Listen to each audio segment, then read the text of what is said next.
خطوطی سن مرزایی که این سن باید شناسایی شود. الله عزوجل به این اشاره میکنه، تفصیلی میکنه. به این خاطر وقتی یک دعوتگر و مجاهد در میدان دعوت پا میمونه، از این سن باید برحذر باشه. این صنفی که این و صفات داره. یک مقدمه خیلی مقدمه باید داشته باشیم. این بهتر است درباره منافق. اصلا منافق باز نگاه زبانی شما نمیکنه. در قسمت منافق من علما در اختلاف هستن اصل معنای زبانی یا معنای واژه که از معنای لغوی منافق است. بعضی مفسرین به این بعضی مفسرین به این که اصل ماده منافق است از نفاق گرفته. نفاق به این معنی که نفاق یا تونل برش میشن نه بزرگترش تونل است. یعنی به این معنی که تونل به این معنی که در چی باشه، در جایی باشه که پوشیده می باشه. این دلالت به این میکنه که این انسان که است که متصف به صفت نفاق است. یعنی این مثل نفاق مثل نقب است که ظاهرش چیز دیگه است اما باطنش چیز دیگه است. ادعای مفسرین به این هستند که این ماده منافق از این شکل نیست که نفاق یکی از مشتقات از این ماده است، ماده نفاقه است.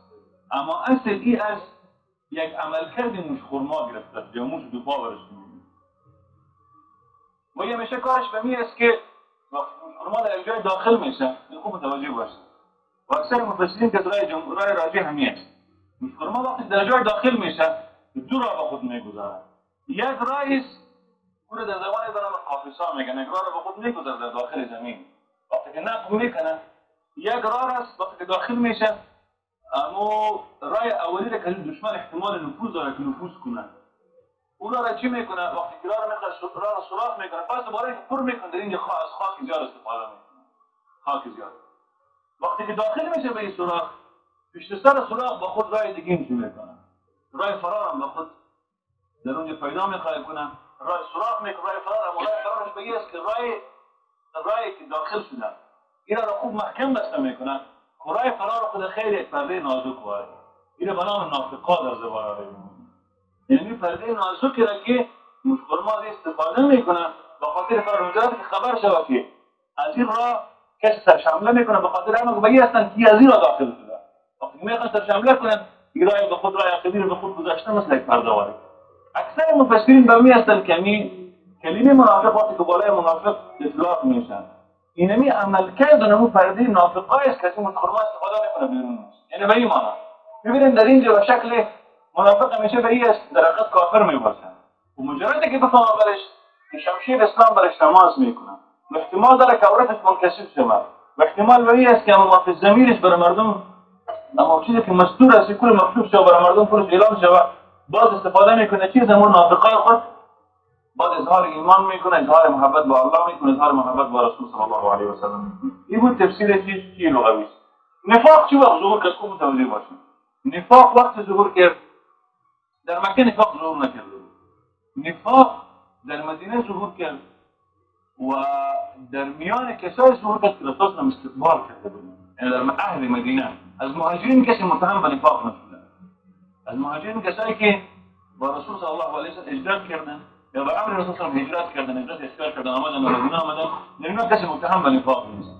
متهم به نفاق کسایی که منافقین بودن، کسایی بودن در مدینه بودن، اونا وقت دیدن که رسول صلی الله علیه و سلم حرکت کرد آمد به مدینه، نظام اسلامی تأسیس شد.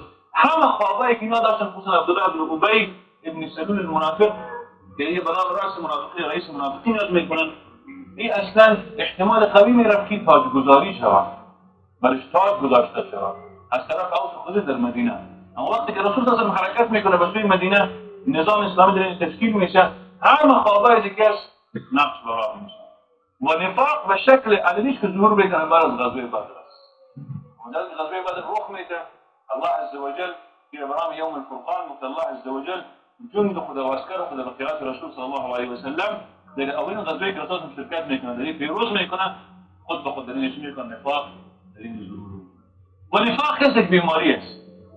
نفاق در حقیقت یک بیماری است و اهدافی که منافقین از نفاق به دنبالش هستند که او را اهداف متحقق بسازند اهداف خیلی زیادی است. توطیع علیه اسلام، رسیدن به مناصب بزرگ و پرتای مناصب اولیا در نظام اسلامی، رسیدن به اهداف خود، دیگر از دست دادن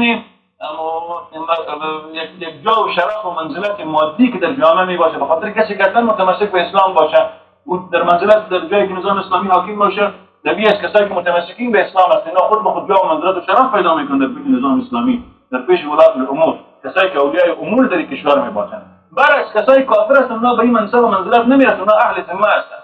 بس از طایفه‌ای که به خاطر رسیدن به مت مراتب، به خاطر از اینکه اینا به خاطر دست یازیدن به مت جا و منصب مادی اینا مجبورن که چون اینا در ظاهر اسلام اعلام کنن و در خفا چی باشن متمسک به مکتوب خود باشن. و اکثر عنصر نفاق هست عنصر چی میباشه؟ مثل کرم باره میباشه که جامعه را میخواد جامعه اسلامی را از داخل بمکن. اینا مکیدن میگیره مثل تو میباشه که بخواه که از داخل بمکن پوست چی کنه جامعه مطلقا از هم بپاشه. و من الناس یکی صنف مؤمن است یکی صنف کافر. و من الناس و از مردم کسانی هستند من یقول که میگویند آمنا بالله که ما به الله ایمان آوریم و بالیوم الاخر و روز آخرت روز قیامت را استاخیز ایمان آوریم. بلا فاصله الله عز وجل چی میکنه؟ تعقیب الله عز وجل چی است بلا فاصله؟ و ما هم بالمؤمنین، در حالی که اونا مؤمنان نیست. از مردمان کسانی هستند که مدعی ایمان هستند ما به الله و روز آخرت ایمان داریم، ما به رسول صلی الله علیه و سلم ایمان داریم، ما به یک اسلامی که حاملش رسول صلی الله علیه و سلم به اسلام ایمان داریم، در حالی که الله عز وجل به تحقیق چی میگه؟ و ما هم مؤمنین، در حالی که اونا مؤمنان نیستند. اینا مردم دروغگوست، اینا مردم پس کسی که مؤمن نبود کافر است. یخادعون الله. این تعبیر خیلی زیبا است، تعبیر الهی. منافقین به این خاطر که از مشرف و منصب خود دور نشن، هدف را که دنبال میکنن توجیه علیه اسلام که بتوان در مسلمانان نفوذ پیدا کنن، منعیت جواسیس در داخل مسلمانان نفوذ پیدا کنن. اینا چی میکنن؟ مدعی ایمان میشن، ما به الله و رسول صلی الله علیه و سلم ایمان داریم. اینا در حقیقت به هستند که ما مومنا را میخوایم بازی بدیم. اینا اصل به هستند که ما میخوایم مومنا را بازی بدیم. هیچ کس شما در تاریخ بشریت پیدا کرده نمیتونه بگه ما میخوایم الله را بازی بدیم. هیچ امکان نداره. حتی کسایی که بزرگترین دشمنای الله عز وجل هستند مطلقاً مدعی شده نمیتونن. اما این تعبیر الهی از الله عز وجل یخادعون الله، اونا میخواین که الله را فریب بدن. این تعبیر مفسرین به اشاره میکنه که اینا در اصل میخواین مؤمنا را فریب بدن. مؤمنا را چی کنن؟ فریب بدن. این چی است؟ این مجده به مؤمنا هست که ای مؤمنا اینا میخواین شما را فریب بدن. نه، اینا در حقیقت میخواین ما را فریب بدن. یعنی به این معنی که هم تسلیت است هم مجده به مؤمنا که ما در پالوی شما هستم و با اینا میجنگیم و وقتی که الله جنگ با کسی اعلام کنه چه حالت داشته باشه. یعنی به این است که منافقا باید بفهمن اینا در جنگ علیه مؤمنان نیستن، علیه افراد چند فردی که در اینجا وجود دارن، علیه رسول صلی الله علیه و سلم، علیه صحابه نیستن. اینا در حقیقت جنگشان علیه کی است؟ علیه رب السماوات والارض است. اینا در حقیقت میخواین مؤمنان را بازی بدن، اما در حقیقت اینا میخواین که با این عمل کرد خود در حقیقت میخواین الله را در حقیقت بازی بدن، الله را در صف مقابل قرار بدن. یخادعون الله والذین آمنوا و کسانی که ایمان آوردند. این چقدر تعبیر زیباست که الله عز وجل مؤمنان را یک جای در یک آیت با خود ذکر میکنه. به این معنی الله عز وجل با مؤمنان است. الله عز وجل در جنگ است با مؤمنان است. که بزرگترین مژده برای چی است؟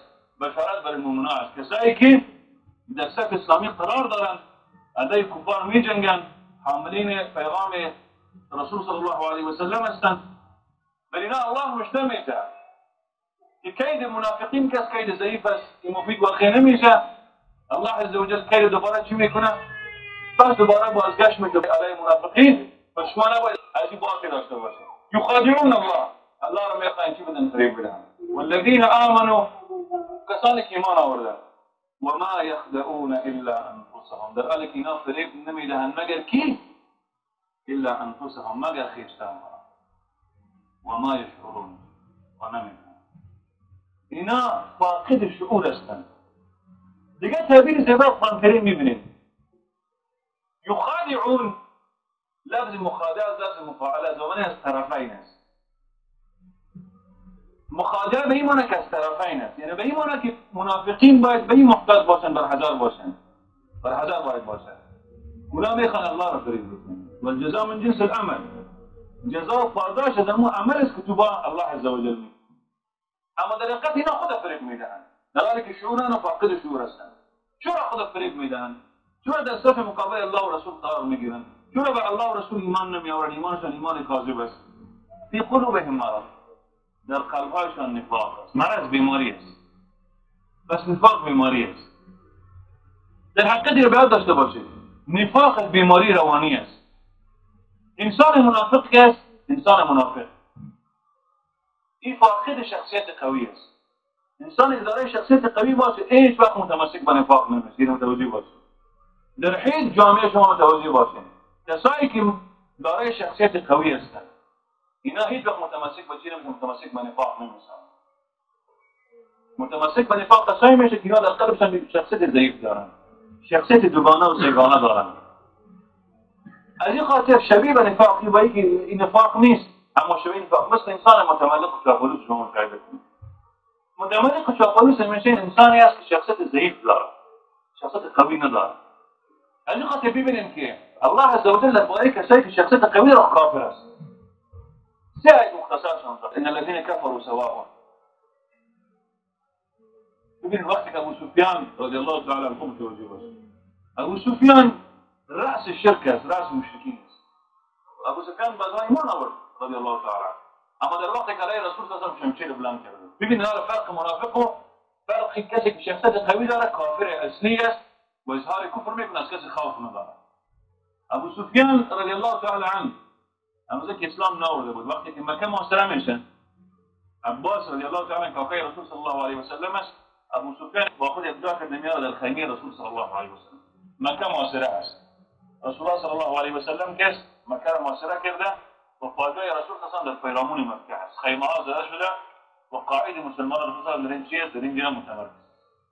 ابو سفیان بدون که از کسی امان گرفته باشه، امان گرفته باشه داخل میشه بشی به قلمرو رسول صلی الله علیه و سلم. وقتی که عمر بن الخطاب مشاهده میکنه این منظره که ابو سفیان با عباس یکجا به سوی خیمه رسول روان است، شمشیر خود میگیره داخل میشه به خیمه رسول صلی الله علیه و سلم. میگه یا رسول الله، ابو سفیان کسی دشمن الله و رسول است، بر من اجازه بده که من گردن شم. به خاطر که امان نداره، ابو سفیان بدون امان داخل. رسول الله صلی الله علیه و سلم وقتی که عمر خاموش میسازه و ابو سفیان میگه ابو سفیان خوب متوجه باشین این گفتگویی که بین ابو سفیان و بین رسول صلی الله علیه و سلم حالت چی است؟ ابو سفیان محاصره است، مکه تسلیمی خود اعلام میکنه، ابو سفیان خوار و ذلیل میشه در اینجا، راس شرک در خوار ذلت است، تسلیم میشه به رسول الله صلی الله علیه و سلم. یعنی امن و موارد تملق و چاپلوسی وجود داره نفاق به رسول صلی الله علیه و سلم. وقتی که رسول الله برش نگاه به این ایمان داری، آیا میگن هنوزم به ایمان داری که آلهه دیگه وجود داره که تو رو نسبت پیروزی بده؟ آیا به اله واحد ما تا ولی ایمان نآوردیم؟ ابو سفیان میگه محمد میگه رو بیاد داشته باش، میگه من به ایمان دارم که الله کسی مستحق عبادت است و این اله واحد یگانه است، اگه اله دیگه وجود نداشت حتما ما را پیروزی میده، بس به ایمان دارم که لا اله الا الله. میگه هنوزم در شک هستی که من رسول صلی الله علیه و سلم هستم؟ من رسول الله هستم. میگه فی نفسی شیء، میگه در نفسم چیز هست. عباس برش میگه ویلک آمن و وای بر ایمان بیاور، گردنت نگاه کن. ببین ابو سفیان دیگه از نفاق کار نمیگیره، چیز در نفس من، اما ابو سفیان در ظاهر ایمان میاره، در ظاهر ایمان میاره و دوباره عودت میکنه و چی به مکه عودت میکنه و بعد وفات رسول صلی الله علیه و سلم در جنگ یرموک اشتراک میکنه و یک چشم خودم از دست میکرده رسول الله راه اسلام از دست. ببینید در هیچ از نفاق ابو سفیان کار نکنه، در ظاهر اسلام اعلام کرده اما مشکل بود در اسلام، بعدها حسن اسلام و اسلامش خوب شد. دیگه ببینید دیگه موقعیتی که ابو سفیان رو نشان میدن. ابو سفیان وقتی که پیش هرقل میره شاه روم، وقتی که باش ملاقات میکنه، در وقتی است که جنگ بین ابو سفیان و بین اساسا صورت گرفت، جنگ‌های مختلف، دشمنی به اوج خود رسیده. کاروان تجارتی قریش راهی میشه به سوی شام، در اونجا وقتی که هرقل نامه رسول الله برش میرسه ابو سفیان میخواید. در گفتگویی که بین ابو سفیان و بین هرقل میشه همه سوالا ابو سفیان کرد به صدق جواب میده. این شخص است که در نزد ما نسب داره، دروغ نمیگه، صادق است، امین است. ببینید این تمام گفتهای ابو سفیان است. ابو سفیان میگه رضی الله تعالی عنه، میگه میخواستم دروغ بگم اما نخواستم. ببینید این دارای شخصیت قوی است. برعکس کسایی که شخصیت ضعیف می داشتن در داخل مدینه بود اینا نفاق اختیار کردن، مثل عبدالله بن ابی بن سلول و بعضی کسایی که در دور پیش بودن. اینا در قلبهای خود مرض داشتن، بیماری داشتن، شخصیت ضعیف داشتن. فزادهم الله مرضا، الله عز وجل در این مرض بیماریشون اضافه کرد. بیمار بودن، الله بیماریشون بخاطر از اینکه اینا به الله روی نهاوندن، اینا به خاطر جاه و منصب، به خاطر توطیه علیه اسلام، به خاطر برپایی نظام کفر، اینا به هر نوع وسیله نامشروع متوسل شدن به خاطر سنگاندازی علیه رسول صلی الله علیه وسلم و دعوت رسول صلی الله علیه وسلم، تا بتوانند که از دعوت رسول را مانع شوند، اما جای را نگرفت. الله بیماریشون افزود. ولهم عذاب الیم، و برای آنها عذاب دردناک است، بما كانوا یکذبون، به چیزی که اونا دروغ میگن. در ظاهر مدعی به این بودن که ما به رسول را ایمان داریم. اذا جاءك المنافقون، وقتی که رسول ترى منافقین میان چی میگوین؟ شهادت میدن که انك لرسول الله، تو رسول الله هستی. والله يعلم انك لرسول الله، میدونه که تو رسول الله هستی. والله يشهد ان المنافقين لكاذبون، الله گواهی میده که منافقین در این دعوای خود کاذب هستند. در این که تو رسول الله هستی در این شک نیست، اما در این دعوایی که اینا کردن که در نسل تو رسول الله هستی، اینا در این دعوا کاذب هستند، اینا به ایمان ندارن. بل اینا عذاب دردناکه. ببینید در کفار عذاب عظیم آمدن، عذاب خیلی عظیم و بزرگ، اما برای منافقان در این آمده عذاب دردناک. عذاب الهی است، خود دردناک است. الله ما شما را انذار نگاه کنه. ولذا قیل لهم، منافقین باید عملکردی که میکنن در ظاهر ایمان، در باطن کفر، توفیرچینی علیه اسلام، تبلیغات سو. منافقین که از خوارا برادرای مطلق نکبخش بسیم مستقل که سخنرانی مطلقا مستقل میکنن و قرآن کریم اشکال مختلف روانشان چی کرده، اینا روانکاوی کرده به حساب نفسیاتشان، روانشان برای مردم شناختنده عمل کردشان. و مسلمان این چی کرده که اینا شما دیدن باید پریز کنید این عمل کرده منافقان. این مطلقا یعنی سخنرانی مستقل میکنن، اما فعلا دریش به شکل مختصر فقط در این آیت که سوره بقره در سایه از ما چی میشیم روان میشیم. و اذا قیل لهم، نام برایشان گفته میشه لا تفسدوا فی الارض، شما در زمین فساد برپا مکنید. این فساد در زمین است، توطئه‌چینی علیه اسلام، تبلیغات زهراگین علیه رسول صلی الله علیه و سلم، تبلیغات زهراگین علیه اسلام، همه اینا چی است؟ توطئه سر اسلام صورت میگیره. شما چرا در ظاهر مدعی به اسلام هستند اما در باطن که هستند چی هستند؟ شما معتقد به کفر هستید. این افساد در روی زمین است. ببینید این افساد در روی زمینی است. توطئه‌چینی علیه اسلام بزرگترین فساد در روی زمین است. چرا شما این کارو میکنید؟ چی میگن اینا؟ قالوا گفتن انما نحن مصلحون، نه ما مردم مصلح هستیم، نه تنها صالح هستیم، مصلح. ببینید دعوای خیلی بزرگ است. صالح نیستیم تنها صالح باشیم، ما مصلح هستیم، ما صلاح میکنیم، اسلام میکنیم جامعه را. یعنی به این فساد دنیوی که متمسک بودند، این تصور به جای واهی که در نزدشان بود رسیدن به مناسب اشباع غرایزشان در همه موارد، این چی بود که دلالت به این میکرد که اینا مردمایی بودن که ما مردم مصلح هستیم، ما اسلام میکنیم. در این امروز ما شما مشاهده میکنیم این صنفا در میان مسلمان ها، کسایی که تبلیغات علیه اسلام میکنن، کسایی که در صف کفار قرار میگیرن. ببینید همیشه متوجه باشید این نکته خیلی عمده است که اسم شما فراموش نشن. تو در شرایط فعلی است منافقی که در صف اسلامی باشه، انسان در صف اسلامی بعضی حرکات به صورت میگیرن، اینا مردمی هستن که احتمال نفاق در اینا باشه، اما با هم ظاهر کسی حکم کرده نمیتونه که اینا اصلا منافقای اصلی هستن. اما کسی که در صف کافر قرار گرفت، از صف کافر قرار گرفت، از کافر دفاع کرد، شمشیر گرفت، برداشت، علیه مسلمان قرار گرفت، اون منافق نیست، اون مرتد است. او واضح است، صفش خلاص واضح شد. شما چی فکر میکردین که مردم یک از مدینه قرار میگرفتن، صف کفار قرار میگرفتن؟ آیا مردم اینا منافقین میگفتن؟ منافقین هستن که در صف کفار قرار میگرفتن؟ نه، اینا در صف اسلامی کار میکردن. تبلیغات زهراگین مصدرش معلوم نیست کیست. علیه رسول صلی الله علیه و سلم تبلیغات سو مصدرش معلوم نیست. قسم میخوردن که ما نکردیم این کار. وقتی اینا کسایی برشان میگفت در جامعه اسلامی شما چه این کار میکنید؟ ما مردم مصلح هستیم. ما در حقیقت اصلاح میکنیم. امروز در افغانستان هم چیت میذارن که ما میخوایم وحدت ملت میخوایم. ما میخوایم همه اقشار ملت جمع شوند. مندو و گبر و ترسا و کل که در افغانستان جمع کنیم برای وحدت ملی. از این خاطر ما میخوایم این کار کنیم. منافقین زنادقه و زنادقه هستن. گفتی سلام. اینا کسایی که در افغانستان در مدعی به می هستن که ما در افغانستان صلح و آرامش میخوایم. منافق همیشه در دو صف میخواد تبلیغ کنه. اما این صف اون صف میخواد تبلیغ کنه. در وقتی که فتح نزدیک میشه باز مجاهد برقرار میکنه. وقتی که باز مجاهدین در حالت ضعف باشن نفاقشان باز ظاهر میشه. در غزوه احزاب وقتی که صحابی روایت میکنن صحابی میگه که صحابه وقتی غزوه احزاب روایت میکنن در غزوه احزاب که سخت‌ترین روز برای رسول صلی الله علیه و آله گذشته و برای صحابه میگه که صحابی میگه روایت یک صورت گرفته روایت صحیح است میگه اندک نفاق هم که در منافقین بود اندک نفاق او را ظاهر ساخت اون هم ظاهر بخاطر که به این تصور بدن که رسول الله صلی الله علیه و آله نابود میشه و نظام اسلامی آدم میپاشه با پس دوباره قدرت و سیطره چی مشرکین بر این چی میکنن گشتبده میشه در مدینه و در جزیره العرب در افغانستان هم در عراق هم مشاهده شده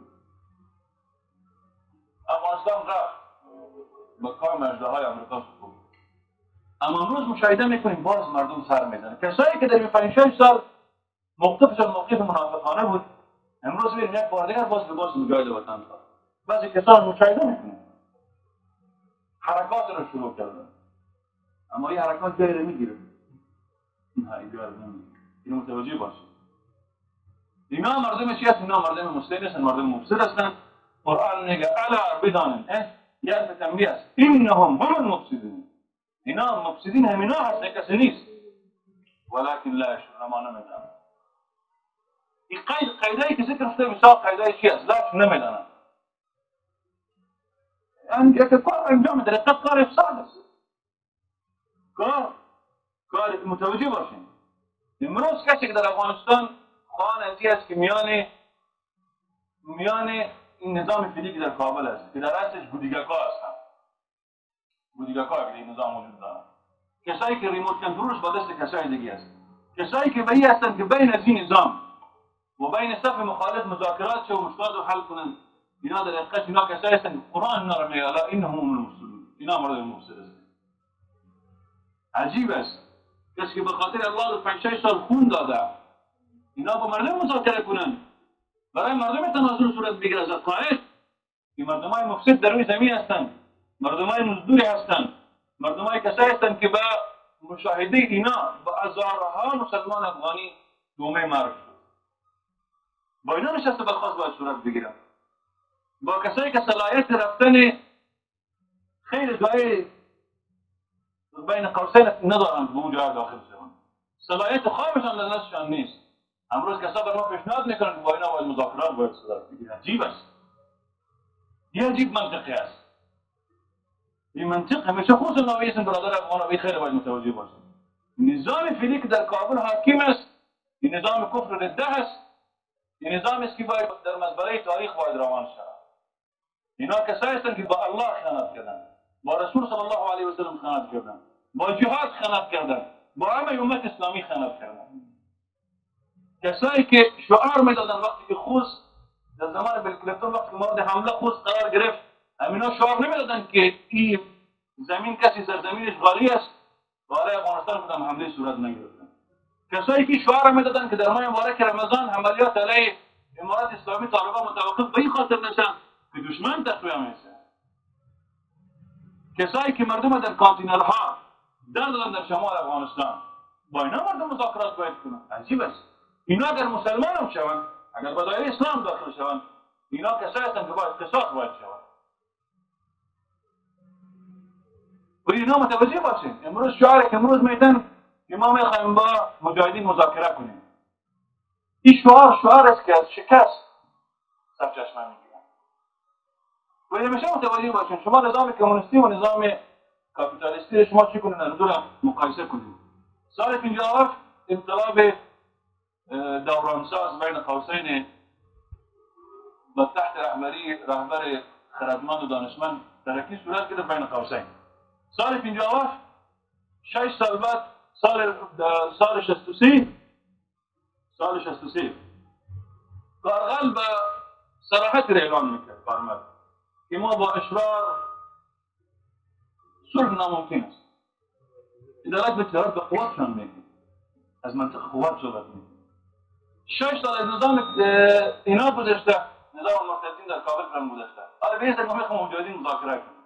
یعنی در حقیقت این عمومش مصالحه ساختگی است که آخرین زعیم کمونیست‌ها در افغانستان نجیب اعلان کرده بود. یعنی حالت فعلی نظام که حالت اخیر نجیب است.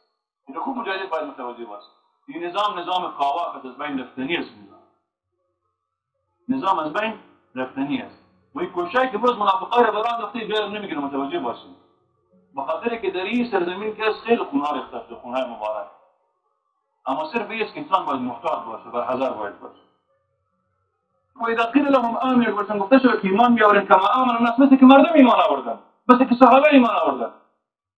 قالوا میگویند انؤمن کما آمن السفهاء، مثل ما ایمان مثل که مردمای احمق و بیخرد و بیعقل ایمان آوردن. ببینید اینا صحابه را متهم به بیخردی و بیعقلی میکنه. آیا مانند اینا ما ایمان دارن؟ منافقین در حقیقت این شکل است. منافقین وقتی که ایمان مسلمانان را مشاهده میکنن اینا را مسخره میکنن. وقتی که رفتن به نماز مشاهده میکنن مورد استهزاء قرار میدن. روزه گرفتن مسلمان را مورد استهزاء قرار میدن. تمسک به اسلام مورد استهزاء قرار میدن. حجاب مورد استهزاء قرار میدن. همه شاهد اسلامی را مورد استهزاء در باطن قرار میدن در مجالس خاص خودیایی که هنگامی که با شیاطین خود خلوت میکنن. اما در ظاهر به این است که حجاب هم دفاع میکنن، اسلام هم دفاع میکنن. انا در باطن به این شکل است. امروز مشاهده میکنن در کشورهای اسلامی اکثر نفاق فروکش کردن. منافقین هم کفر خود اظهار کردن. حجاب مورد استهزاء قرار میگیره. در کشورهای اسلامی حجاب مورد استهزاء قرار میگیره. از این خاطر این خطاب به این خواهرم است. به این خواهر و به این مادر مسلمان است که حجاب کس حجاب این عبادت است، تقلید نیست، این متوجه باشید. ما بزرگترین مشکلی که در این تاریخ مواجه هستیم خصوصا در افغانستان، ما اکثر مشکل ما به این است که ما شاعر اسلامی را تبدیل به تقلید کردیم. حجاب تقلید افغانی است، نه افغانی است. نه، حجاب عبادت است. و خواهر و مادر که حجاب وطن میکنه، حجاب این عبادت است. برای الله عز و جل عبادت میکنه انسان. این متوجه باشید تقلید نیست. این عبادت است. انسان باید به این باید متمسک باشه. زن مسلمان وقتی که حجاب وطن میکنه در حقیقت الله را عبادت میکنه با حجاب. حجابی که با اون شرایط اسلامی است، به این طور با تفصیل بحث میکنیم چند روز بعد انشاءالله. با اون شرایطی که داره. و این خواهر مادر مسلمان رو متوجه باشه که رمز را این شعار را این حجاب را تو وطن میکنی، غربی‌ها را به حرکت در میآورن. زلزله و حرکت لرزه در اروپا و در امریکا ایجاد میشه به خاطر حجاب. چرا؟ به خاطر حجاب کسی شیعه اسلامی است. تو میخوایی که الله رو باید راضی کنی، در حال کفار رو نمیخواه. او این همیشه متوجه باشه زنای مسلمان. اولین فسادی که در امت رخ نکردن فساد می بوده که باید حجاب از تن زن مسلمان باید بیرون باید. و این در کشورهای اسلامی تقریبا 80-90 سال پیش دادید. 100 و 20 سال پیش در تمام کشورهای اسلامی شما سفر میکردید، از افغانستان تا به هندوستان تا به مغرب تا به مصر تا به مغرب تا مراکش، همه کشورهای اسلامی شما سفر میکردید، شما زن را پیدا نمیکردید که رویش باشه، رویش برحمت داره. ولو که یک مسئله فقهی است در مسئله روی، اما روی کسی چی نبود برحمت نبود. زنهای شام، منطقه سوریه و اردن و فلسطین، مردم مکه میگفتن که ما اطفال ما وقتی که مواسم حج مواسم عمره میشد 100 سال پیش، وقتی که زنها از شام می آمدن اطفال ما میترسیدن. آنقدر متمسک به حجاب بودن. آنقدر متمسک به حجاب. اولین بار که استعمار رخنه در کشورهای اسلامی میکنه می است اولین که شما باید حجاب باید است، سر زن باید بیرون باید. حجاب است. اولین بار در مصر رخنه میکنه. فرانسوی وقتی که الجزایر میگیرن، الجزایر وقتی میگیرن. صرف اینجا سر 40 سال در اونجا حاکم بودن فرانسویان. اونا به زور برچه و شمشیر حجاب از روی خواهرها دور کردن. به زور شمشیر به این شکل دور کردن. افلامش فعلا موجود است فیلم هاش. اینو مشاهده کنید. امروز حالت به کجا کشیدن؟ امروز به این کشته که حجاب رمز اسلامی است. زنی که حجاب احتم میکنه او پیش غربیات تروریست است. او در چیز سیاه و منافقین مشاهده میکنه در هر جای منافقین مشاهده میکنیم که منافقین همیشه میگن مردم در مختاب رسید. هنوز هم شما میگه به این حجاب متمسک است. برینا گفته شد که تو خود براه نکو تو به مختاب برس. منافقین همیشه به می است. یا بعضی اقوال فاسق در میان مردم نشر است گویا اسلام در قلب است. اسلام چی است؟ در قلب است. یه عجیب است. کسی که مدعی محبت الله و رسول صلی الله علیه و سلم است وقتی که اوامر الله را اجرا نمیکنه یا دلالت نمیکنه که محب الله و محب رسول صلی الله علیه و سلم است. امروز اگر کسی مدعی به است که من پدر و والدین خود دوست دارم در حالی که از اوامرش اطاعت نمیکنه دلالت نمیکنه که محبت داره با والدین خود محبت داره. هرگز نه. محبت چیز نظری نیست در داخل قلب باشه. قل ان کنتم تحبون الله فاتبعوني يحببكم الله ويغفر لكم ذنوبكم. بگو ای محمد صلی الله علیه و سلم اگر شما الله را دوست دارین پس پیروی مرا کنید، پیروی رسول صلی الله علیه و سلم. پس محبت الله کس تقاضای داره که اتباع رسول صلی الله علیه و سلم. وقتی که تو مطابقت رسول صلی الله علیه و سلم کردی در این حالت است که باز مغفرت الله نازل میشه و الله با تو چی میکنه؟ الله تو را دوست می‌داره. پس محبت الله عز وجل و مغفرت الله این دو عنصر تا وقت ناممکن است که تو متبع رسول نباشی. متبع رسول شدی باز انشاءالله که دو چیز نازل میشه، دو نعمت برای تو نازل میشه. خب ما مانند از این مردم سفید ایمان بیاوریم، مردم سفید و بیخرد. دنیا به کجا رسید؟ اینا هنوز هم حجاب میپوشن. دنیا به کجا رسید؟ اینا هنوز هم ریش گذاشتن. دنیا به کجا رسید؟ درخت مردم امریکا را پس شما بپذیرید امریکا.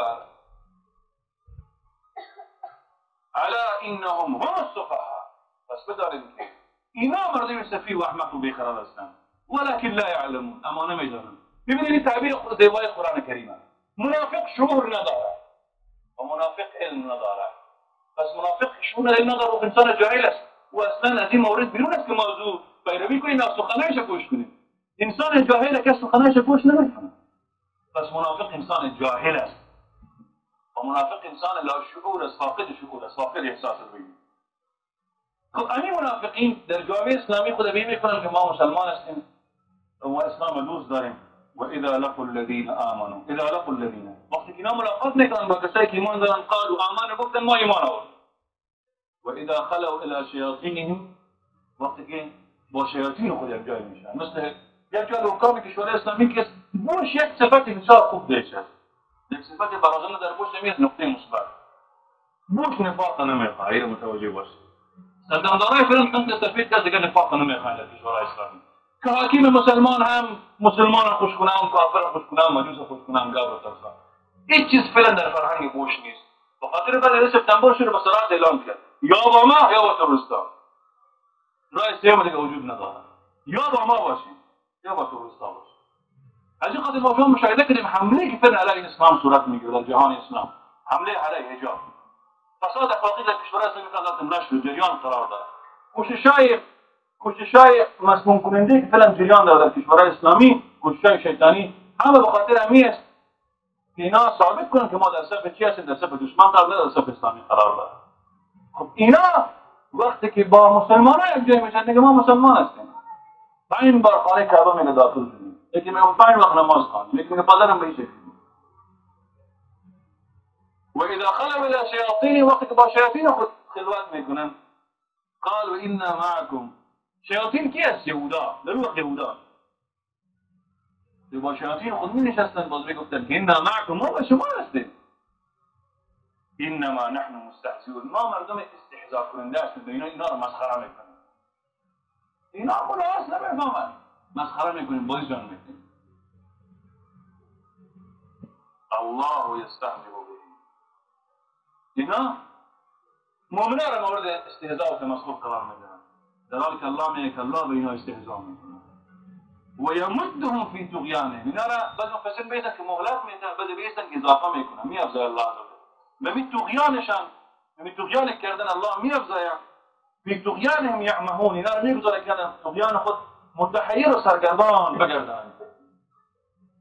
حیرانیشان دیگر زیاد شود، دیگر هم سرگردان شود. این چی است؟ این پاداش همین عمل کرده زشتان است که الله برشان میکنه. اینا کسایی هستند اولئک الذین اشتروا الضلالة بالهدى. اینا کسایی هستند که اینا اشتروا اینا دیگه خریدن است، فروختن، یعنی تبادله. اینا تبادله کردن، چی کردن؟